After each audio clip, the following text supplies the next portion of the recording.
Hello.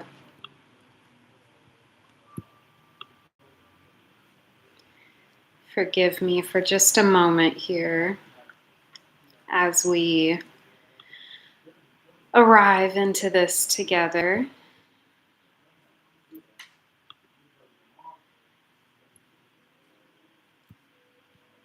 The original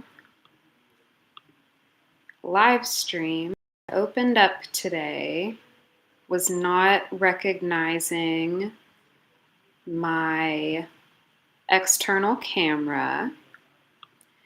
And so I reinitiated the live here. And I am going to delete forever, it says. I understand that this is permanent. To delete forever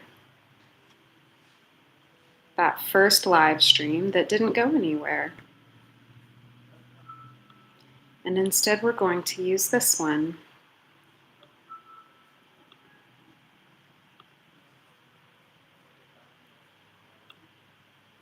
And I am copying the link to this stream. And I am posting it into my Patreon account.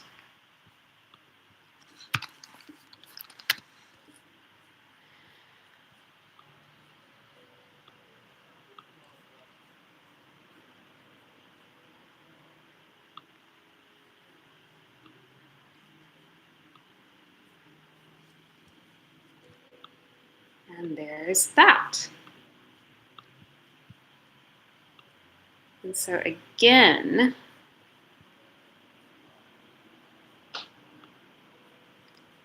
I'm back.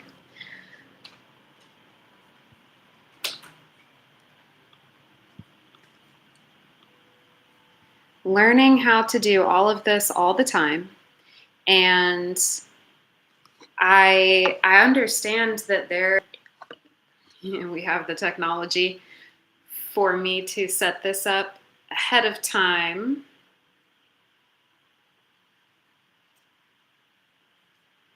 But I kind of like going through it together.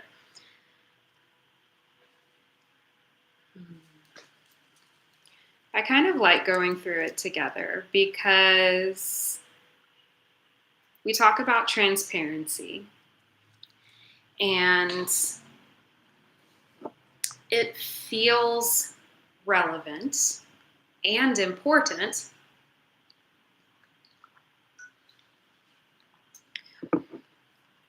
for me to be visible to you in all stages of this process, because I'm still learning. I'm still getting comfortable. And I can tell that there's a bit of a lag. So I'm going to keep an eye on that. And I'm going to slow down just a bit.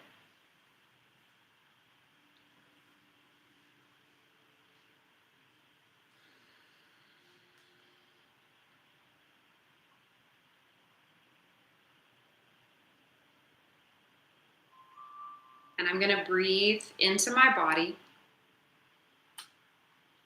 And I'm going to feel my body expand to receive my breath like elastic expands.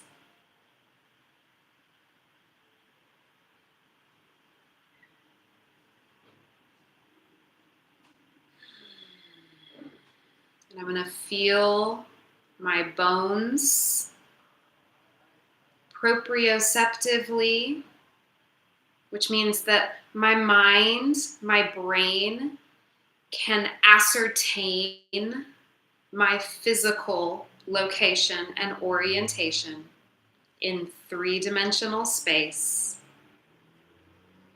and I have a felt sense of where my bones are, and I can feel gravity as a tangible force, as a pressure,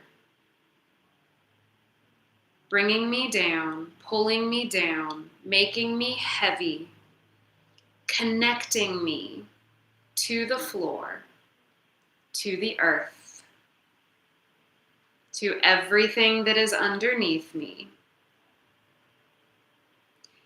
And that I can feel that. It's not made up. It's not metaphorical. It's not philosophical exclusively. It is felt. And my breath expanding to receive, my body expanding rather, to receive my breath is felt. It's not metaphorical. And when we breathe and invite the entire body, the whole mechanism, to breathe with us,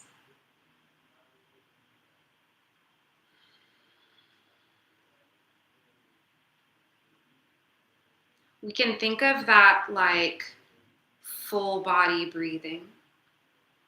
We can think of it like fascial breathing, engaging into the myofascial network, that webbing of connective tissue, crystalline connective tissue that is continuous throughout our entire body. That looks and acts something along the lines of, if we took this idea and we combined it with this idea,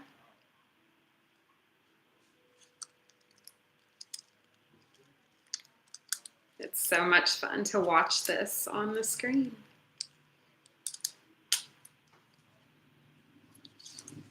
And all of these little fibers are actually elastic. They expand, they lengthen and contract. This is an active tissue. Just like our muscles lengthen and contract again, active tissue. Except that fascia only does what the nervous system tells it to do. Which means we can put intention into it. And I can put my hands on my sternum, and I can feel my ribs. I can feel the shape of my container. And I can intend to receive breath into an elastic container. And then I can tune into my proprioception. I can turn into my interoception, all of that surveillance hardware that we come standard with, that gives me information about the physical felt state of my body mechanism. And I can tune into that, and I feel it. And I feel the breath, and I feel the space, and I feel the tangible movement of my body and the tangible responsiveness of my fascia that allows that to happen.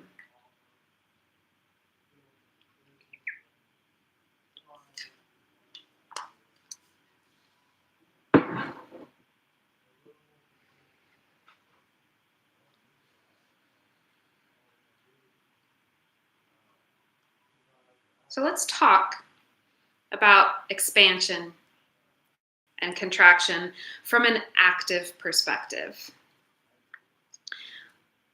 When muscles contract, they work kind of like little accordions at the very microscopic level. They are stacked proteins that fold in on themselves. So think about like a little accordion, and this muscle is getting dense, folded on itself. And in order to lengthen, all of those stacked proteins will start to unkink. And that creates a lengthening of the tissue. Now, when I didn't bring a weight. When we'll pretend like this is heavy, add resistance, add an additional force. Now here, get my angles. Here's my bicep.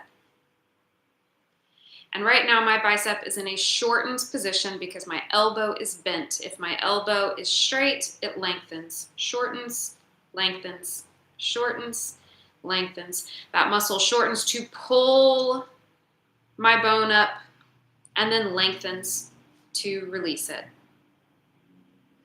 But if I put weight on that movement, suddenly now we've got a little bit more to deal with.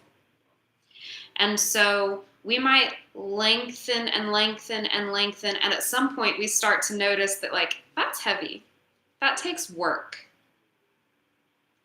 And so now my body is expending energy to hold this shortened position.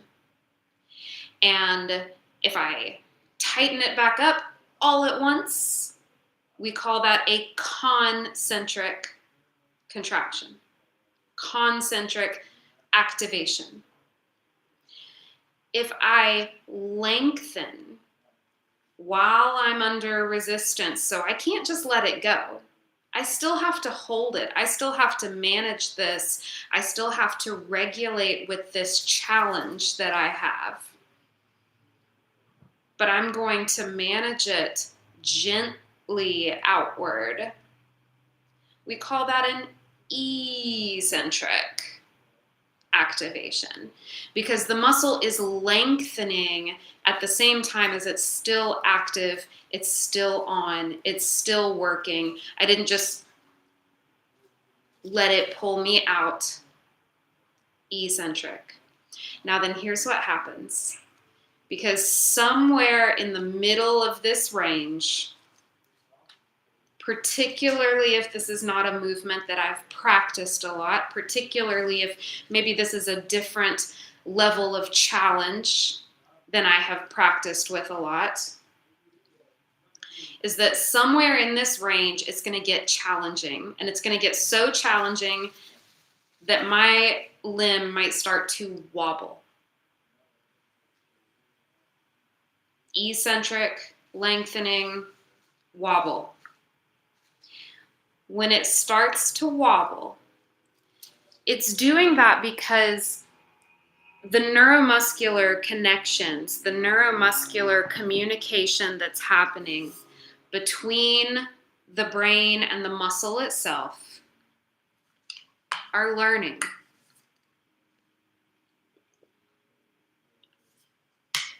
They're learning something new, something about this relationship that they have, something unfamiliar. And so the wobble, that shaking, that tremoring, is actually a really healthy kind of response within the confines of a safe structure for your exercise, so that you're taking care of that joint and you're taking care of that muscle. We're not overextending or overstraining beyond, like grossly beyond what the body is prepared for. If I hold a 5-pound dumbbell in my hand, I will be able to find a wobble. It doesn't take a whole lot of resistance in order to access new information. Because that's what's happening when we get that wobble, when we get that tremor, when we get that vibration. There's new information coming to light. So that kind of eccentric exercise, any exercise to focus on that release, allow the releasing, the controlled releasing, to be what's fatiguing about that exercise, instead of just tighten, tighten, tighten, tighten, tighten. But actually to slow that down and allow some new information to surface from your body from that exercise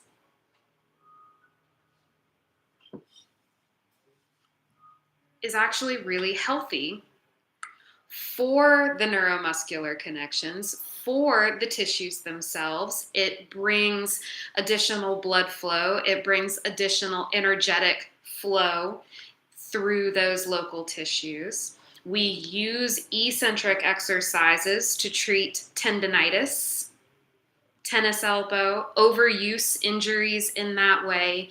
Any sort of strain in the tissues tends to show benefit by eccentric exercise. We know that in the literature, just speaking broadly about it.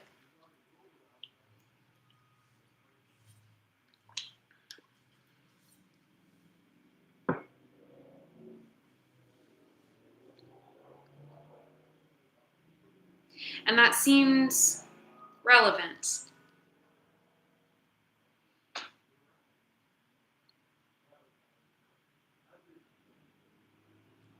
today.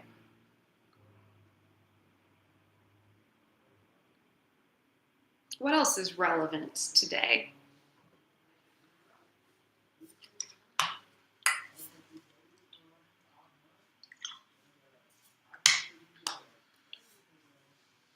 We don't like to shake. We don't like to tremor, speaking broadly. We tend to get a little uncomfortable when others see us shaking, trembling, not performing something smoothly and perfectly, exactly as planned. That's a spectrum, of course. But part of my job and my role here is teaching people how to do specific exercises and movements that maybe they aren't very familiar with. Maybe they don't quite have the physical strength that is equal to this task, which is why we're doing the task, is to give that kind of a challenge and that kind of a novel experience so that the body can learn something new about itself. That's fun.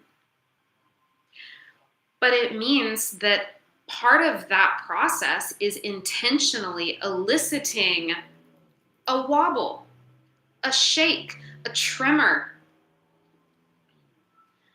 a mistake that's not a mistake, it's learning.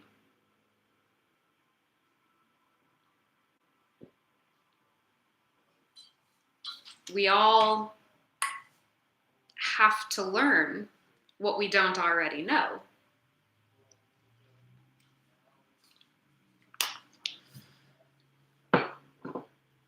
But to be witnessed in imperfect performance can be a bit dysregulating.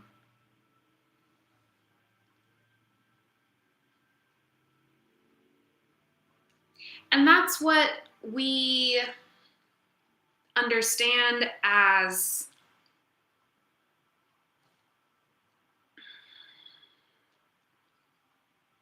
that's the underlying mechanism, rather, for the response that we think of as masking.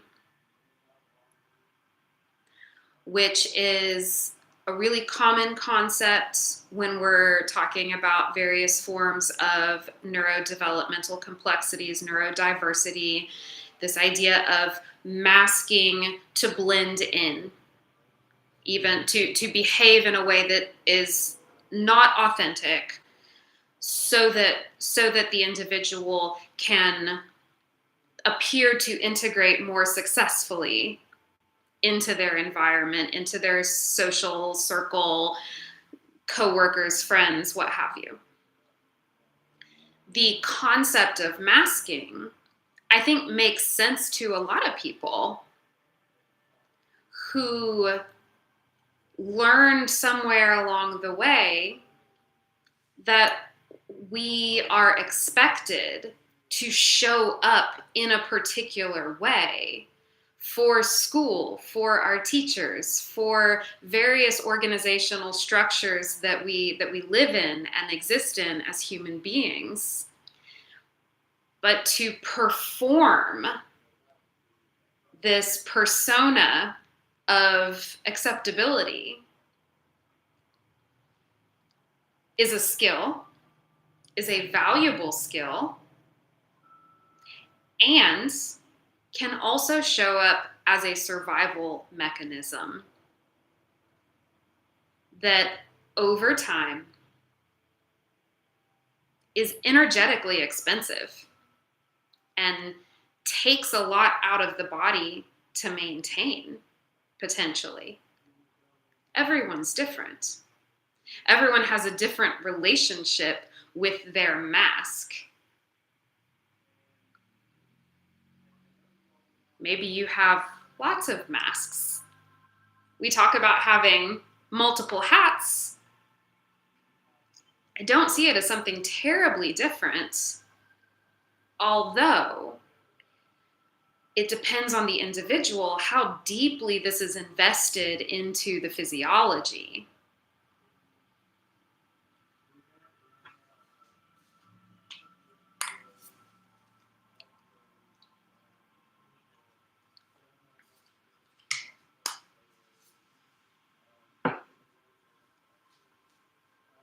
How deeply is that mask installed in the hardware?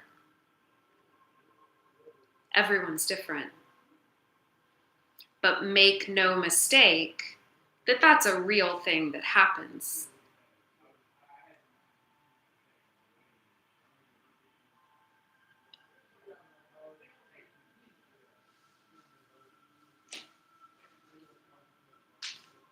I keep handheld mirrors in my office because most people find that just looking at our reflection in a mirror sometimes elicits a feeling or a story, an opinion, a physiological response.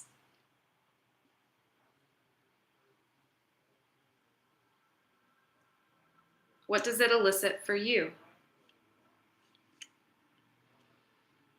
We don't have to like what we see in the mirror, but we do have to be willing to look ourselves in the eye. Without the mask, without the performance, without the defenses that we learned how to use for a variety of reasons that make total sense.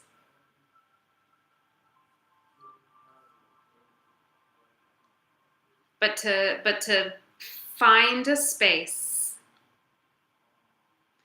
to find a moment to be at home in the body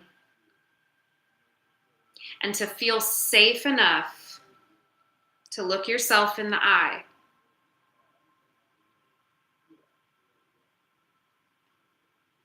That's a powerful exercise that I invite you to try at home, and let me know. Let me know what it brings up for you. it usually brings up some interesting things.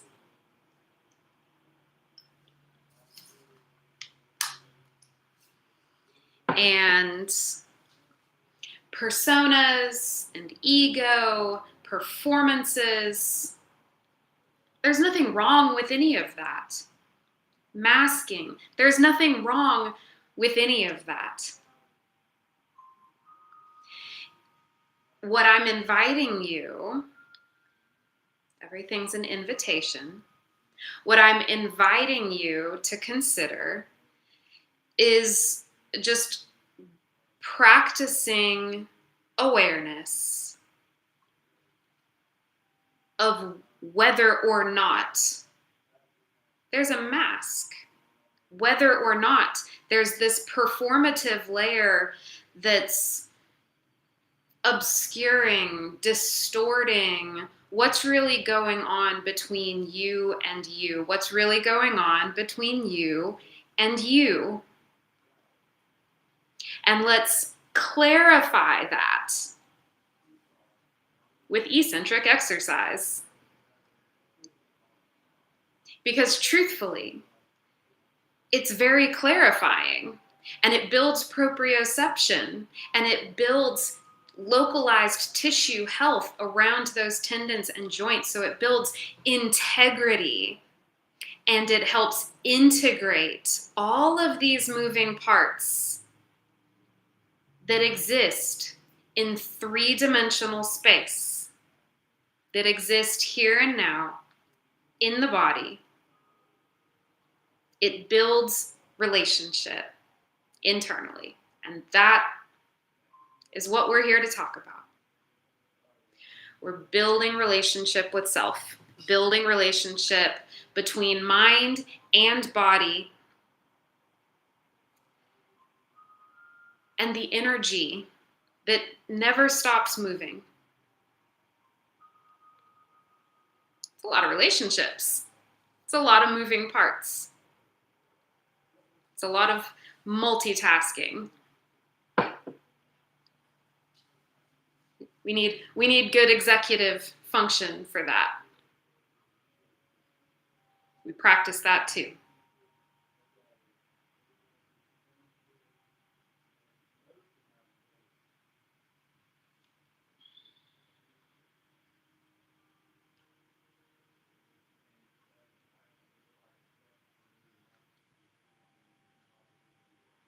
And I think that's probably all there is to say about it today. So find your wobbles and look yourself in the eye and receive your breath like elastic.